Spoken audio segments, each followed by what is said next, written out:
자, 그래서 지난 시간에 이어서 사물 인터넷 근거리 무선 통신 기술 계속 좀 살펴보겠습니다. 자, 그래서 우리 사물 인터넷 무선 통신 기술에 여기 보시면은 G웨이브라고 하는 게 있어요. 사물 인터넷 근거리 무선 통신 기술에 G웨이브 통신 기술이 있습니다. 자, G웨이브는 홈 오토메이션, HA라고 그러잖아. 홈 오토메이션 아시겠어요? 그 다음에 FA를 팩토리 오토메이션이라고 했죠. 옛날에 OA라고 있었어요. 오피스 오토메이션이라는 게 있는데, 홈 오토메이션, 가정 자동화를 위해서 원격 제어 서비스를 목적으로 개발된 무선 통신 프로토콜이에요. G웨이브요. G웨이브의 대역폭은 최대 10kbps, 초당, 그죠? 10, 그러니까 만 킬로, 1초에 1000kbps를 그만큼 데이터를 전송할 수 있는 능력이 있는 거야. 가우시안 주파수 편이라고 해서 GFSK 변조 방식을 이용해서 5개에서는 바깥에 탁 트인데 어떤 저거가 없는데, 통신 방해가 없는 데는 30m 통신이 30m까지 도달거리가 되고 가능하며, 그쵸? 최대 232개의 장치를, 서로 많은 장치를 연결할 수 있죠. 가정 같은데 30km 확 트인 데는. 근데 이제 가정에 이게 막 그냥 벽으로 막혀 있거나 뭐 가구들로 막혀 있거나 그러면 이 도달거리는 더 짧아지겠죠? 아시겠어요? Z웨이브의 주요 활용 분야에는 가정의 에너지 방범이요, 강범, 방제, 홈 엔터테인먼트 등 다양한 분야에, 그쵸? 이용된다. 그쵸? G웨이브 기술이. 그쵸? 그래서 우리가 이런 G웨이브 통신 기술을 위해서 안락하고 편리한 가정 생활을 할 수 있도록 도와주는 거다. 이렇게 가정에 많잖아. 제품들이 많잖아요. 그쵸? 가정에 이런 것들을 갖다가 우리 이제 에너지 컨서베이션, 그쵸? 에너지 보존, 에너지를 아끼는데 또, 그쵸? G웨이브 통신 기술이 활용될 수 있고, 홈, 그쵸? 엔터테인먼트 컨트롤, 그치? 가정에 이렇게 홈 엔터테인먼트, 그쵸? 우리 여러분들 뭐 카메라든가 뭐 영화라든가 이런 것들, 무비 같은 거 이거 꾸며놓고 할 수도 있죠? 가정에 이렇게 즐거움을 위해서 홈 엔터테인먼트 컨트롤도 있을 수 있고, 그 다음에, 그쵸? 방범, 방제, 이런 것도 있죠? 그죠? Safety and Security. 예, 그런 목적으로도 Z웨이브를 쓴다라는 거예요. 리모트 홈 매니지먼트 앤 모니터링. 그러니까 여러분들 가정 내뿐만 아니라 여러분들 출근을 하거나 멀리 떨어진 사무실에서도 가정에 있는 걸 모니터링 하려면, 그죠? 웹캠이라든가 이런 것들, 그죠? 모니터링 하려면은, 그치? 모니터링 하려면은 됐고, 지난 단원에서 우리 그런 말 했잖아요. 지금 이제 또 삶도 융턱해지고, 또 이렇게 개인화 되다 보니까 다른 사람들하고 잘 대화하고 그러려고 하지를 않아요. 그러니까 사람들이 이렇게 외로움도 많이 타고, 그러기 위해서는 집에서 애완동물, 뭐 강아지라든가 이런 거 많이 키우잖아요. 근데 강아지 키우다가 어디 회사나 이런 거 하면 혼자 있으니까 물도 줘야 되고 밥도 줘야 되고 하잖아. 그러니까 이거 강아지를 멀리 떨어진 데서 스마트폰을 가지고 물도 주고 밥도 주고, 또 그 강아지가 어떻게 집안에서 활동하는지를 이렇게 보게 하는 그러한 사물 인터넷 장치들이 있다고 그랬잖아요. 지난 단원에서. 네, 그럴 때 이제 우리 Z웨이브 통신 기술을 이용해서 이 가정 내의 그런 장치들을 서로 연결시켜 놓은 거죠. 아시겠어요? 네, 그런 것이 우리 G웨이브 통신 기술이고요. G웨이브 통신 기술 뭐 이런 것들을 자세히 공부하려면 많은 통신 법칙 이런 것들을 하는데, 그런 것들은 뭐 다 얘기할 수는 없는 거고, 그쵸? 그래서 이런 것이 있다. 그리고 응용 분야는 이런 것이다. 이거를 여러분들이 좀 알고 있으면 좋겠습니다. 되셨죠?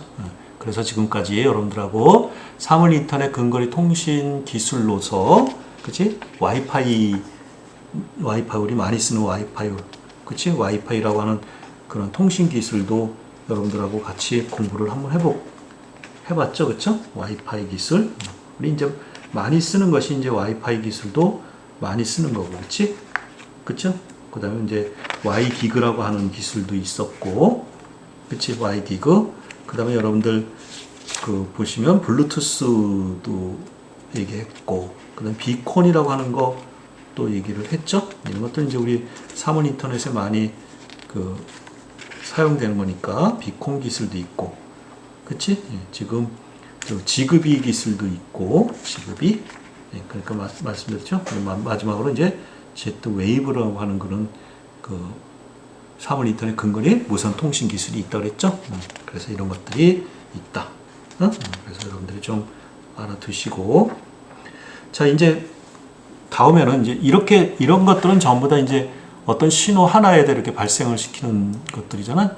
신호 하나에다 발생시키는 것들인데, 그치? 그런 것들을 발생시키는 건데, 그게 아니고 이제 기기 간, 장치 간의 통신을 할 수 있는 기술이 있어요. 그걸 갖다 이제 사물 인터넷 기기 간, 디바이스 투 디바이스로 해서 D2D라고 그러거든요. 무선 통신 기술을 좀 살펴볼게요. 기기 간 통신 기술은 기지국이나 앞에 거는 어떤 하나에 발생하는 그러한 AP가 있어야 되는 거예요. 액세스 포인트가. 근데 이거 기지국이나 중계기의 도움 없이 장치와 장치가 직접 연결을 해서 데이터를 서로 주거니 받거니 할 수 있는 거야. 그걸 갖다 우리는 기기 간 디바이스 투 디바이스 커뮤니케이션, 기기 간 통신이라고 그래. 아시겠어요? 기기 간 통신. 그래서 우리 잠깐 요거는 앞에서도 말씀을 좀 드린 거거든요. 얘기는 한 건데, 우리 와이파이 다이렉트 애드혹 방식으로 P2P 방식이 있다고 그랬잖아. 피어 투 피어. 그쵸? P2P 방식이 있다고 그랬잖아. 그래서 그거 와이파이 다이렉트라는 거 말씀을 드렸고, 기간 통신에서 와이파이 다이렉트 방식이, 그쵸? 있고요. 그 다음에 LTE 다이렉트 방식이 있어요. 두 가지만 여러분들이, 다른 것도 있는데 두 가지만 소개를 좀 할게요. LTE, LE 다이렉트죠. 다이렉트 기술, 두 가지가 있다. 다이렉트 기술 아시죠? 이렇게 장치와 장치가 서로 연결해서 장치와 장치를 통해서 이렇게 하는 거 아시겠어요? 네. 자, 그래서 와이파이 다이렉트 기술은, 와이파이 다이렉트는 애드혹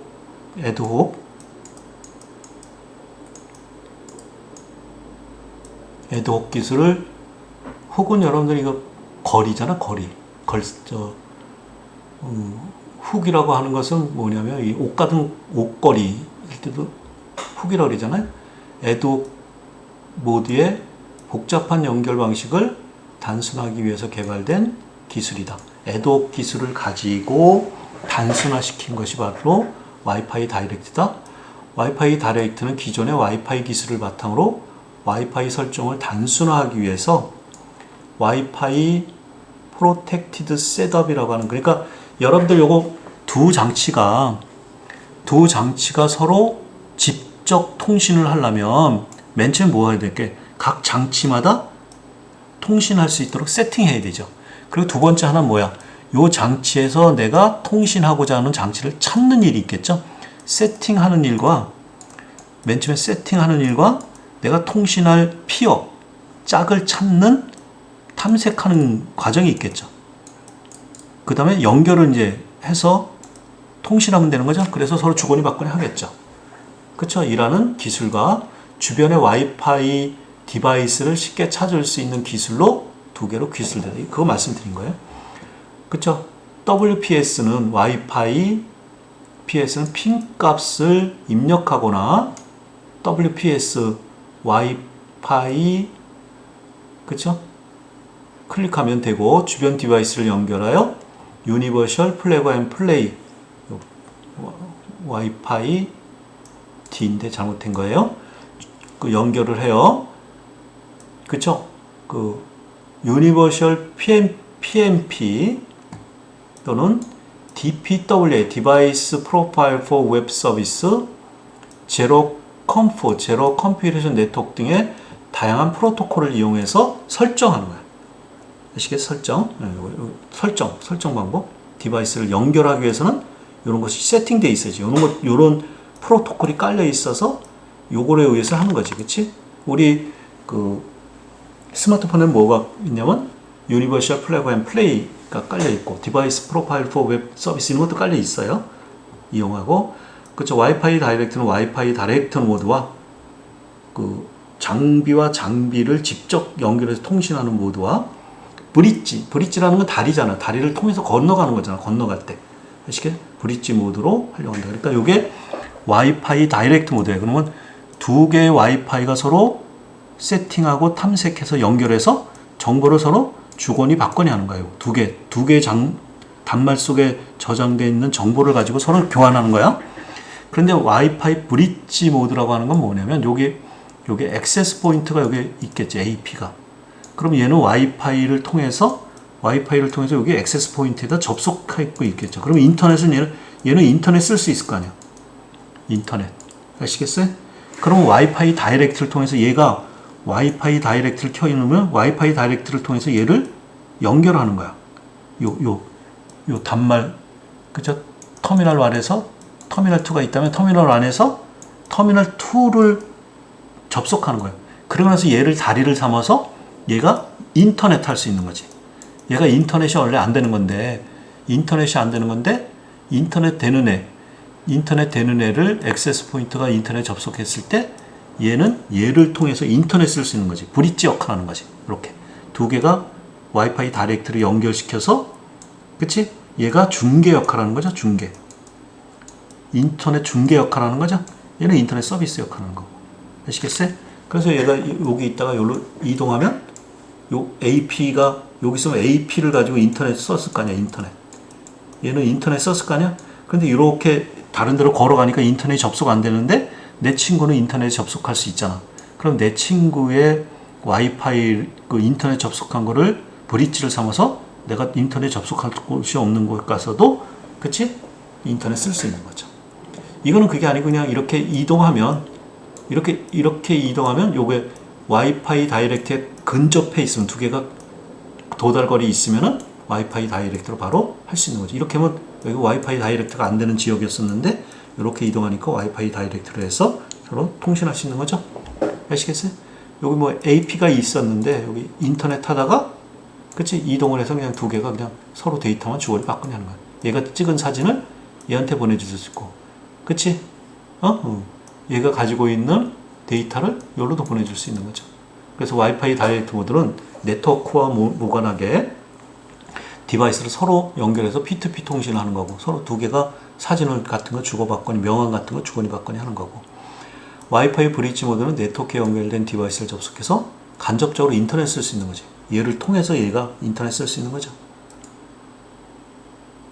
그치? 자, 그 다음에 우리 이제 많이 쓰는 거지. 지금 여러분들 5G도 많이 쓰지만 지금 여러분들 스마트폰에서 제일 많이 쓰는 거 뭐 많이 써요? LTE 많이 쓰는 거죠? LTE 아시겠어요? LTE 많이 쓰잖아요. 그 LTE는 우리 이제 스마트폰에 쓰는 거고, 스마트폰의 LTE 기능을 통해서 두 개의 스마트폰이 서로 LTE를 통해서 이렇게 연결할 수 있어요. LTE를 통해서 연결을 해서 얘가 가지고 있는 사진도, 그치? 옆에 있는 사람한테 사진도 보내줄 수도 있어. 좋은 음악 파일 같은 거 있으면 옆 사람한테 보내줄 수 있어. 이렇게 두 개. 장치와 장치 사이에 통신할 수 있어. LTE를 가지고. 우리 LTE는 뭐야? 여기 그 기지국이 있어서 기지국을 가지고 경유해서 인터넷이라든가 다른 서비스를 하는 거잖아. 그게 아니고 장치와 장치끼리 연결할 수 있다니까. 기기가 무선 통신이니까. 그래서 LTE라고 하는 거는 Long Term Evolution이라고 하는 거예요. LTE는 Long Term Evolution. 긴, 그치? 구간의 혁신? 뭐 이런 뜻인가요? 이게 4G 뒤에 가서 이제 할 건데, 우리 이동통신에서 1세대, 2세대, 3세대, 4세대 지금 5G가 나왔죠. 5세대가 이동통신이 나왔잖아. 4G에 응용을 한 게 LTE죠. 아시겠어요? 그래서 LTE-D 다이렉트 기술은 기지국을 거치 않고 스마트폰 키리 데이터를 주거니 받거니 하는 기기간 통신 기술이다 말씀드렸죠. LTE 다이렉트는 LTE 반경 500m 1km 범위 내에 있는 수천 개의 스마트폰과 태블릿끼리 데이터를 주거니 받거니 해서 연결할 수도 있다. LTE 다이렉트는 와이파이 다이렉트보다 커버할 수 있는 장치의 개수는, 그쵸? 19.5배 많고 더 한 20배 정도 많다는 거죠. 서로 커버할 수 있는 동작 속도도 상당히 빠르다.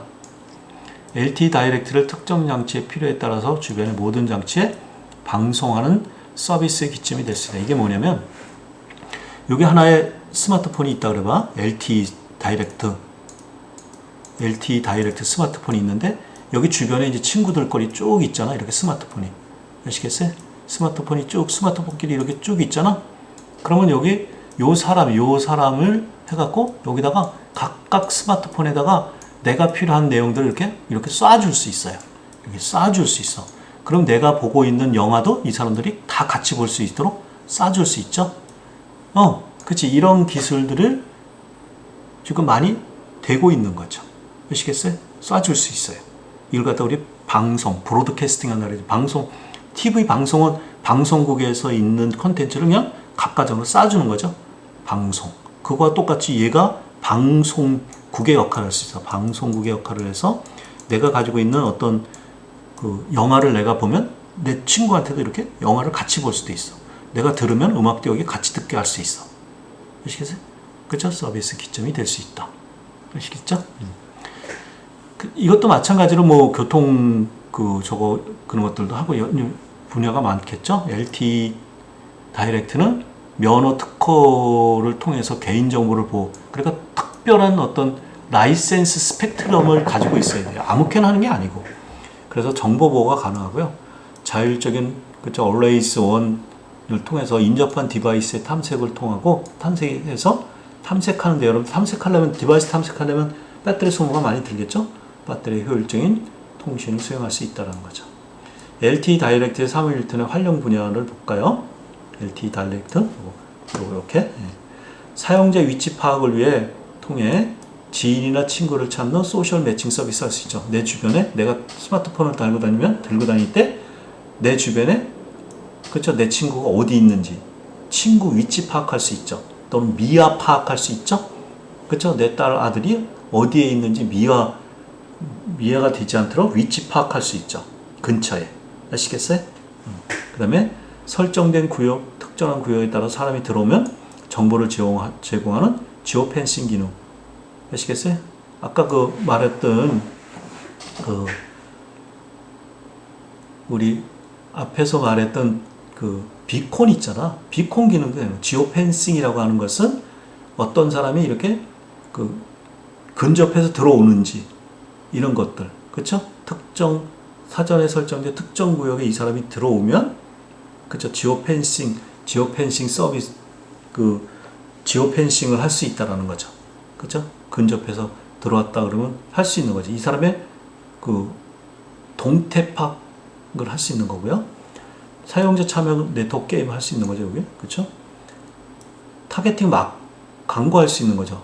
어떤 사람한테, 특정 사람한테 내가 여기다가, 그쵸? 요거 LTE 다이렉트를 통해서 내가 특정한 광고를 맞춰서 할 수 있죠. 위험 상황에 대비한 비상통신망 할 수 있는 거죠. 지급이도 그렇고, 그쵸? 여러분들 비콘도 그렇고, 그런 것들은 이제 대체에 쓸 수 있는 거고, 일정한 공간에 있는 사람들끼리 의견을 교환하거나 교육할 수도 있는 거죠. 이 사람이 여기 교육하면은 내 주변에 스마트폰만 가지고 무선을 갖고 있으면서도 내가 교육하는 내용들을 다 여기 전달해 줄 수 있죠. 통신망에 연결된 커넥트카, 자동차들 있잖아. 자동차끼리 서로 통신하면서, 그치? 차들과 차들 사이에 서로 통신을 하면서 운행할 수도 있죠. 커넥티드 카 같은데 LTE 다이렉트가 많이 쓰고 있다. 지금도 쓰고 있는 거고 또 앞으로도 쓸 거다. 그러시겠어요? 그래서 모바일 디바이스 사이에 직접 통신을 하고 500m나 1km 범위 내에서 가능하다.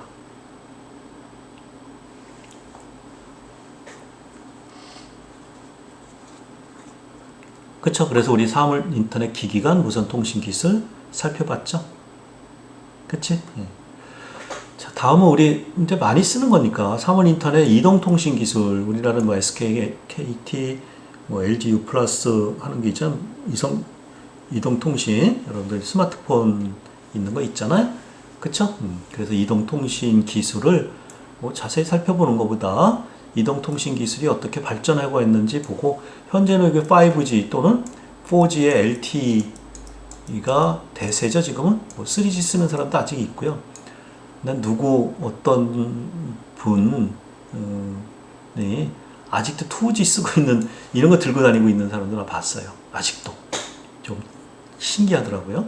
아시겠어요? 얼마 되진 않았지만 그죠? 다 나는 다 이거 써서 이만큼 거쳐온 거예요. 아시겠어요? 여러분들은 그게 아니고 여러분들은 여기서부터 썼을 거 아니야.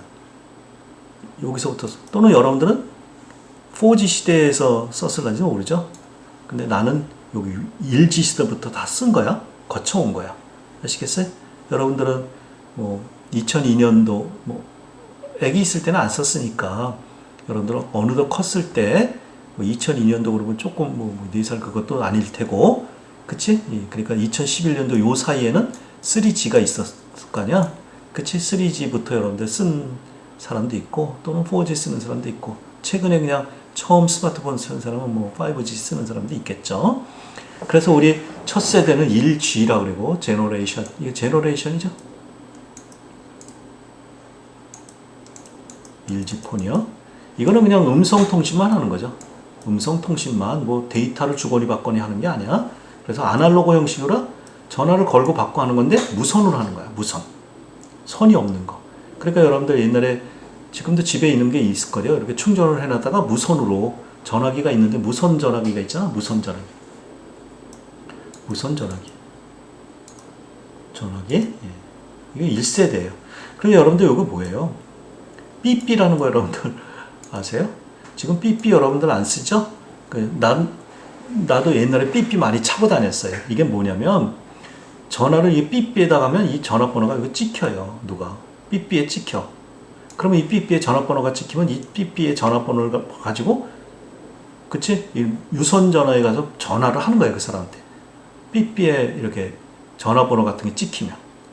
아시겠어요? 요즘 이게 삐삐 많이 쓰는 거 병원 같은데 이 의사들 이렇게 호출하는 거 했을 때 삐삐삐삐 할 때 하면 호출할 때 많이 써요. 삐삐도. 그리고 여러분들 이거 삐삐 많이 쓰는 게 뭐가 삐삐가 뭐로 응용한 거냐면 여러분들 스타벅스나 커피숍이나 뭐 식당 가면은 전동 벨 주잖아. 벨. 전동 벨 주죠? 전동 벨 주잖아요. 이 전동 벨에 삐삐를 가지고 하는 거야. 여러분들 혹시 당구 치세요? 당구에 여러분들 삥 눌렀을 때 그 당구 시작하고 또 띵 누르면 끝나고 하는 거 있잖아. 그거 다 삐삐 기술이야. 삐삐를 바꿔서 쓴 거야. 아시겠어요? 그쵸? 우리나라가 기술이 삐삐 기술이 있는 거고 그 삐삐라는 게 있어요. 그 다음에 2G에는 1996년부터 생 건데 2G 폰이 이때부터 이제 데이터를 바꿔주고 했어. 데이터를. 그러니까 디지털 통신한 거죠. GSM 이런 거 알 필요는 없고요. 14.34 그쵸? 153.6kbps 데이터의 전송 속도가 그쵸? bps 아시죠? 비트 퍼 세컨드. 그래서 초당 153.6개의 비트가 쭉 날아가는 거지. 속도가. 이때 CDMA라는 거 맞아. 코드 뭐 분할 방식. 그래서 음성이나 요즘 대부분의 이제 문자 메시지 보내는 때 많이 쓰는 거죠. 그쵸? 문자 메시지. 그래서 인터넷도 접속은 했는데 저속 인터넷, 그냥 텍스트 위주의 인터넷에 접속했던 시대고요. 우리나라가요, 우리나라인데 세계 최초의 CDMA를 그 삼성에 상용화했어. 요 폰 아시죠? 지금 여러분들 이건 모를 텐데, 요걸 갖다 폴더폰이라고 그래요. 폴더를 열었다 닫았다 하는 폴더폰이라고 그랬는데, 요거 다음에 이렇게 요걸 열고서 전화를 해야 되잖아요. 그리고 또 전화번호 눌러서 전화하고, 요게 문자 나오면 여기 문자 확인하고, 아시겠어요? 네, 엄청 촌스러워 보이죠, 지금. 근데 옛날에 이거 하나 사려면 엄청 비쌌었고, 이거 하나 사고 싶어가지고, 그쵸? 이거와 유사한 그 이동통신 기기가 요거 이전에 있었거든요. 그게 뭐냐면 CT폰이라고 하는 게 있었어요. CT폰. 도시에서만 할 수 있는 CT폰이라고 하는 게 있었거든요. 나도 썼었어요. CT폰. 아시겠어요? 그래서 이렇게 폴더폰에 귀찮으니까 이렇게 올리면 이거 전화번호하고 전화할 수 있는 요런 게 있었거든요. 그러니까 이것도 엄청 좋네. 이렇게 썼었어요. 아시겠어요? 근데 2002년 뭐가 있었어? 우리나라 월드컵 있었죠? 그쵸? 이럴 때 3G 폰이 나왔어. 그쵸? 메가bps로 가져 이제. 아시겠어요? 코드 분할 방식의 2002년도 음성 조금 빠르게 인터넷 이미지 이런 것들 영상 통화 로밍이라는 건 뭐예요? 우리나라에서 전화하다가 외국 가서도 전화할 수 있도록 로밍 서비스 같은 거 이런 거 했고요. 세계 최초의 CDMA 2000이 또 상용화됐다. 이런 거 CG. 여러분들 요게 2007년도에 요거 2009년도에 시리즈 폰 나왔고요. 2007년도에 미국에 애플폰이 나온 거죠. 우리 그 스마트폰이 나온, 여기는 이건 스마트폰이라고 하지 않고 이제 여기가 이제 스마트폰이 된 건데, 여기서부터 이제 스마트폰이죠. 스마트 자가 여기 들어간 거죠. 스마트폰인데 여기 요게 아이폰이잖아요. 선풍적으로 인기가 많았죠, 이거. 그쵸? 이거 사고 싶어서, 이거 갖고 싶어서 뭐 100만 원 주고 우리나라 돈으로 막 80만 원, 90만 원 주고 막 샀거든요. 요때 스티브 잡스 아시죠?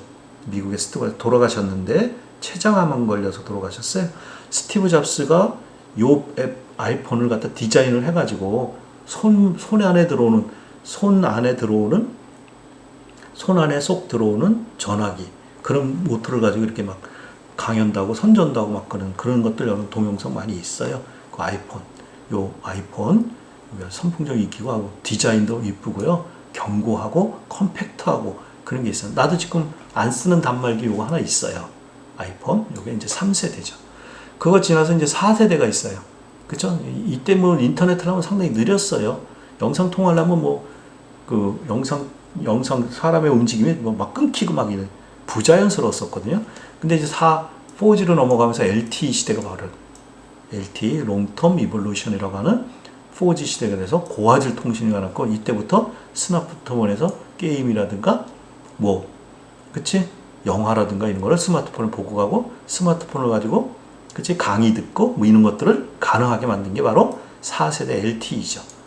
그쵸? 초고속 인터넷이 발달했고 고화질 동영상이 있어서 이때 그치? 뭐 게임이라든가 뭐 영상을 본다든가 아니면 강의를 듣는다든가 뭐 이런 것들을 이제 한 것이 바로 요 4세대 시대고요. 요때부터 이제 우리가 사물 인터넷이라고 하는, 사물을 그리고 컴퓨터 인터넷 연결해서 우리 사물 통신도 하고자 해서 만들어진 것이 우리 사물 인터넷이 이때부터 활성화가 됐다. 그쵸? LTE가 나와서. 근데 모름지기 2019년 또는 2018년 아직은 정착이 안 됐는데 지금 여러분들 5G 폰이 나왔잖아. 아시겠어요? 여기서 여기까지는 100배가 빠른 거야. 100배가 빨라. 4G에서 5는 100배가, 20GB, 20배가 기가 bps가 있잖아. 20배 빠른 거죠. 20배가. 그쵸? 그래서 이렇게 NR 기술을 쓰는 거고요. 이제 이때 그쵸? 스마트폰으로 못하는 건 없는 거야. 엄청 빠르니까. 아시겠어요? 수천에 막 들어온 거니까 가상현실, 홀로그램, 자율주행 자동차에다가 5G를 활용하고 스마트 시티, 드론, 로봇, 사물 인터넷 이렇게 그쵸? 5G 커넥트카도 만들어지고, 이건 옛날 말이고요. 이제 이게 다 돼 있는 거죠. 다 돼 있는 거죠. 그래서 지금 5G 시대에 엄청 빠른 거죠. 이 사물들끼리 통신하는 속도가 엄청 빠른 거죠. 그렇기 때문에 사물 인터넷의 현실화가 됐다. 요게 사물 인터넷 IoT의 현실화를 가져온 게 그치? 5G 때문에 그렇다. 그래서 이동통신 아시겠어요? 그래서 이런 것들이 있고요. 이런 통신 기술이 뭐 어떻게 통신하냐 이런 거는 뭐 여기서 다룰 내용들은 아니고 우리 강좌의 개념, 강좌에 벗어나는 사항들입니다. 되셨죠? 자, 그래서 이제 마지막으로 여러분들이 사물 인터넷을 위한 인터넷 통신 기술을 한번 볼게요. 인터넷 아시잖아요. 인터넷 너무 잘 아니까. 그치? 여러분들 좀 쭉 볼게요. 인터넷이라는 건 TCP/IP 기반의 인터 네트워킹, 이렇게 네트워크가 이렇게 있잖아. 근거리 통신망이나 이렇게 망이 있잖아. 이 망과 망을 이렇게 연결해 주는 것 같다. 인터 네트워킹이라고 하잖아. 이 인터 네트워킹을 약자로 해서 인터넷이라고 만들어진 거고, 이 인터넷은 TCP/IP에 4개층 쓰는 거라고 우리 1단원에서도 말씀드린 거거든. 그쵸? 네트워크 액세스 레이어, 인터넷 레이어, 트랜스포트 레이어, 애플리케이션 레이어. 그런데 이제 기존의 이런 인터넷망을 사물 인터넷으로 하려다 보니까 그치? 그냥 쓰기에는 문제점이 많다라는 거죠. 아시겠어요? 그래서 우리 기존의 망을 쓰려면 인터넷을 사물 인터넷을 활용할 게 문제점 첫 번째 많은데, 첫 번째는 사물 지능 통신이나 센서 네트워크를 인터넷 연결하기 위해서는 이거 조금 단순화됐잖아. 이거는 컴퓨터 통신하는 거잖아. 얘네들 컴퓨터는 복잡하잖아. 근데 사물을 통신하려면 컴퓨터 통신하는 것보다 좀 단순해야만이 속도도 빠르고 또 구현하기도 쉬울 거 아니야. 얘네들은 컴퓨터를 하는 거기 때문에 이 TCP, IP의 각각의 요 기능들이 복잡해요. 그렇죠? 인터넷 레이어, 트랜스포트 레이어, 애플리케이션 레이어. 여러분들 이거 뭐 하는 건지 공부해 놓으셔야 돼요. 공부해 놓으셨죠? 그래서 이런 것들 연결하기 위해서는 이 IoT에 맞도록 사물 인터넷에 맞도록 헤더 포맷, 인터넷 헤더 포맷과 프로토콜 구조나 그렇죠? 라우팅 알고리즘이나 이 라우팅이라는 건 여기서 데이터를 여기로 이렇게 보내는 방식, 우리 SMTP 뭐 이런 것들도 있거든요. 심플 메시지 트랜스퍼 프로토콜 이메일 쓸 때 이런 방식이라든가 어플리케이션, 그죠? 여기 응용하는 요 네 계층이 어플리케이션 계층이잖아요. 그치? 네트워크, 인터넷 레이어, 여기 거꾸로 됐다. 1계층, 2계층, 3계층, 4계층. 어플리케이션 레이어잖아. 여기에 HTTP, FTP, 텔넷, 뭐 SMTP 이런 응용이잖아. 응용 계층에서 사물 인터넷이 가능하도록, 그치? 사물 인터넷의 서비스 기능도 여기다 집어넣어야 되지. 그런 것들이 변경이 필요하다는 거지. 그리고 더더욱 중요한 것은 뭐냐면, 요 인터넷에서 얘네들이 서로 주소를 갖고 있어야 되잖아. 이걸 갖다 우리는 IP 주소라고 그러잖아. 이 IP 주소 어드레스를 갖고 있어야 되나? 210.93.18.3 이런 식으로 210.93.18. 그치? 7 뭐 이런 거 갖고 있는 거잖아. 이게 IP 주소잖아. 이 IP 주소는 32비트 체계예요. 32비트. 그러니까 2에 32승만큼 하는 거거든요. 개수가.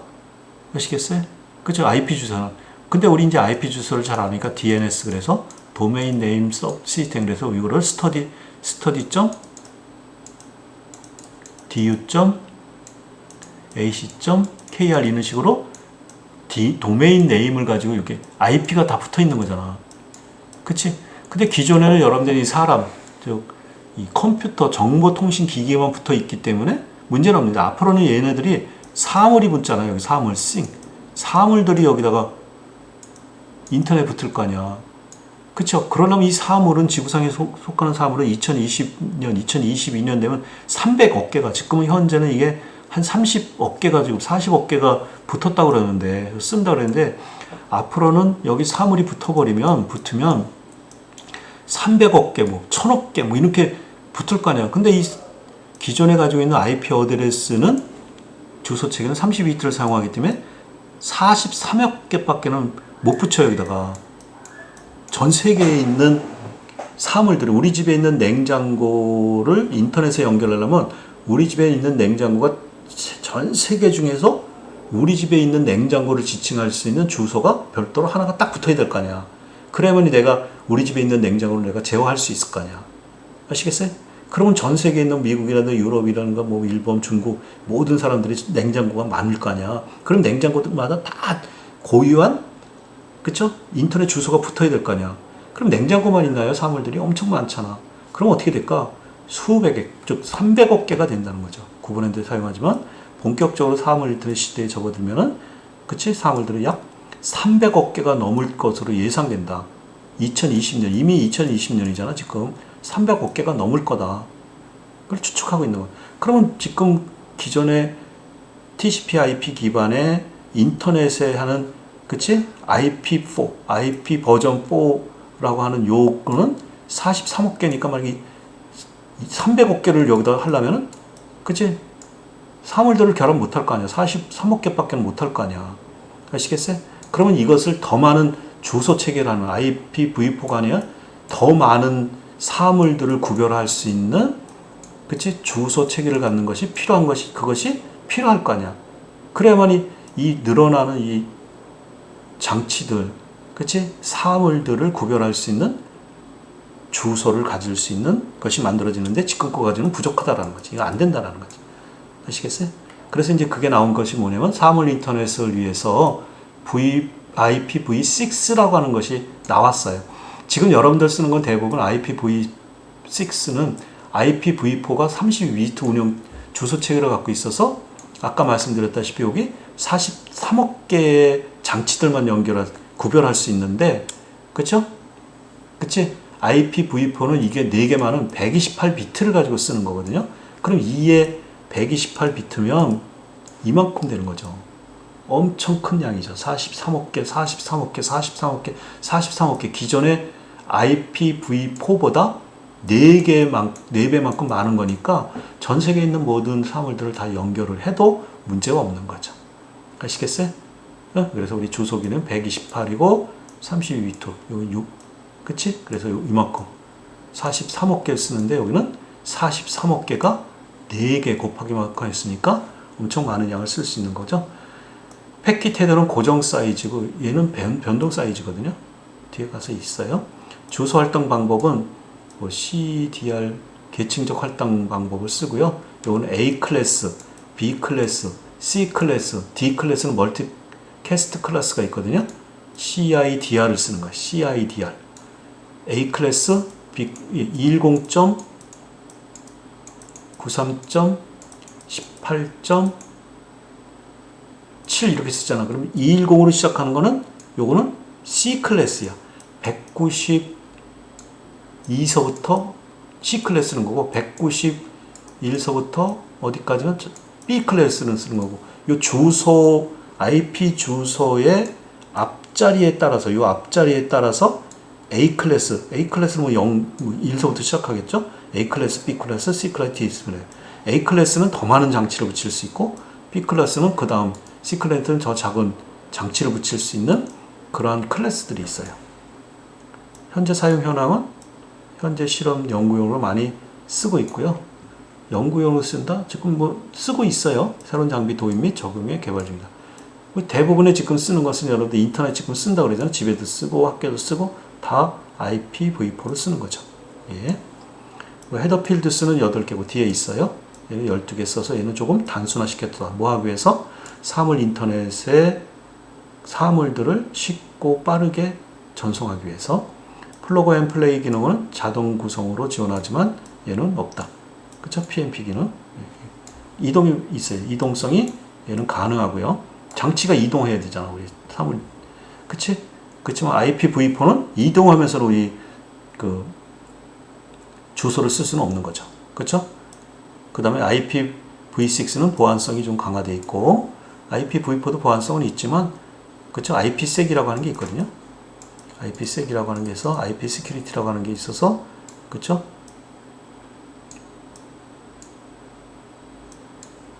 그 보안성이 있어요. 보안성이 있고요. 자, 그 다음에 IPv4와 V6와 V4의 30비트의 헤더를 나타내는 거 여러분 참고적으로 보세요. IPv4의 필드에서는 엄청 많죠. 12개가 있다고 그랬죠, 아까. 그렇죠. 근데 얘는 좀 IPv6의 헤더를 좀 간단하게 해놓고 그 대신 데이터 영역을 좀 크게 만들어 놨죠. 여기에 128비트를 쓰는 거고요. 얘는 32비트를 쓰는 거예요. 아시겠어요? 얘는 복잡하죠. 그렇죠. 우리 사물 인터넷은 그렇게 복잡할 필요 없잖아요. 복잡하다고 하는 것은 이런 것들을 여러분들이 헤더라는 건 뭐냐면 데이터를 실어 보낼 때 여기 데이터를 실어 보낼 때 데이터와 함께 보내는 정보들을 실어 보내야 되는 거잖아요. 그렇죠? 그런 것들을 얘는 단순화 시켰다라는 거죠. 아시겠어요? 자, 그다음에 사물 인터넷을 위한 그렇죠? 6로우 그렇죠? 와이어리스 퍼스널 에어레이 네트워크라는 게 있거든요. 요거 아시겠어요? 로우 파워 와이어리스 퍼스널 네트워크는 IEEE 802에 15.4를 한 거예요. 15.4 인터넷이거든요. 15.4가 저전력 근거리 무선 통신에서 IPv6를 지원하기 위한 프로토콜이다. 이런 것들 저전력 근거리 무선 통신 네트워크 전력 적게 전기를 사용할 수 있으면서 IPv6를 지원하기 위한 프로토콜이다. IPv6의 최소 패키지 사이즈가 그죠? 1080바이트인데 비해 6로 그쵸? 와이어리스 퍼스널 에어레이 네트워크 사이즈는 81바이트 줄여서 저전력 이게 사이즈가 크면 클수록 전기를 많이 차지먹거든요. 저전력 센서 네트워크에 적합하도록 한다. 그쵸? 6로 그쵸? WPAN은 16비트 및 64비트의 맥 어드레스 미디어 액세스 컨트롤 어드레스가 있어요. 맥 어드레스요. 를 지원하며 250kB bps, 40kbps, 20kbps 이렇게 그쵸? 낮은 통신 속도를 갖고 낮은 통신 속도가 이렇게 빠르지 않은데도 하시면 되겠죠, 그쵸? 그래서 6 로우 더블팬 네트워크 구조는 스타형이라든가 메쉬형 같은 것들을 지원한다. 그래서 TCP/IP 프로토콜의 스택을 보시면 내용들을 보시면 이렇게 스택은 싸져있는 거죠. 요런 기능을 있는데 그쵸? 6 로우 그쵸? 스펙은 여기 어플리케이션 레이어 있고 UDP, ICMCP 이렇게 하고 네트워크 레이어를 그쵸?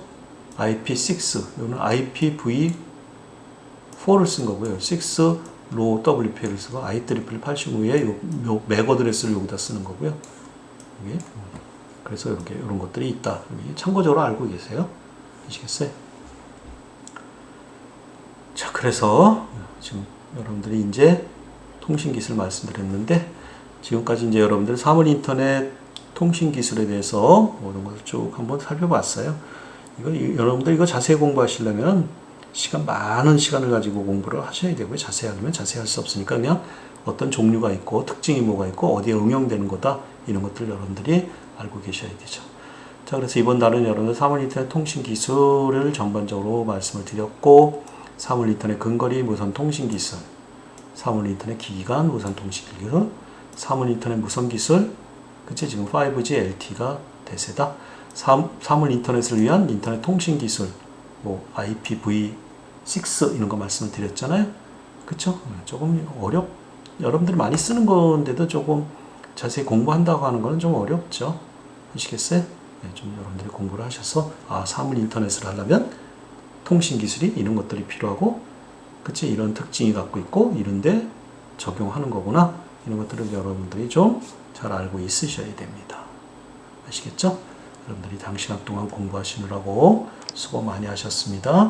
강의 마치겠습니다.